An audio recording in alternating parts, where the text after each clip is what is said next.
nhớ rong đấy trồng thôi chứ đó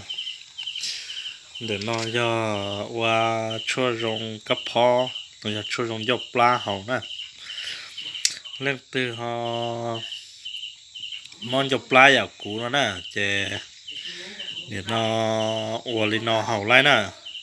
ส่วนผสมเดี๋ยวกูมาเคลียร์ตอนน่าจะเตี้ยวแล้วกูเฮาจ้องตู่ให้เป้าหล่อๆแต่ชิมาหมอกกันตู่เฮาเป้าจิตจ่อที่หาจิตตาเฮาดัวเราชิเคลียร์ตาเฮานอนเล่นตีเฮาหม้ออยากกูเลยย่าหม้อจะปลายเฮาได้เฮาเจอเราละระยะเตียนนอกที่อยากตีจะเฮาจีก็สังเสียยันตัวระยะเตียก็มันจะปลายก็นอกจะโตนอนระยะก็ยังรู้สึกเตียมันก็พอเหลือเนาะเจ็บก็หมดเดเป้รุ่นจีนตัวยานะเป้รุ่นจีนตัวยาจนตัวยาดอกปะเดอนะปะเดอไปจอยเตอร์นะจะปะเดอเลยถึงตัวยาดอกปะเดอนะเป้รุ่นจีนจะหลอดจอโกละเตาเขาก็จอจะได้กวนเตาแล้วก็เช่จะเป็นปล้องกับมอเชอจินดานะเชอเป็นจินดาเทียก็มาผสมโดยลูกเกยหยองนะเกยธรรมศาสตร์นะเกยไก่ลาดนะไก่เพิ่นบ้านนะจะหลอดเจชิผสมว่าดอกกับตีกับเตอกับตาดอกกับเตอกับตาเจก็มาเห่าหย่องนี่เนาะนะเดี๋ยวจะขอกูไทยในปอนเนอ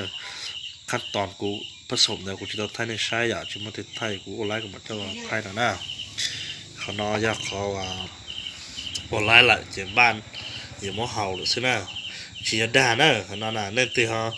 มอก็พออยากกูนะเห่าเราจงนะถ้าชิมาย้อนแต่ตัวเห่าที่ได้เขานอนเจียเจียร้อยส่วนร้อยอย่าลงสุดๆแรงนะถ้าชิมาเฉพาะกูนะเจ็บกูเห่าทื่อนะส่วนตื่นก็เห่าได้เห่าใจก็จะคำบาดกระเพาะนะระยะเจียจีสบายกระเพาะนะจีฮับจีฮับตลอด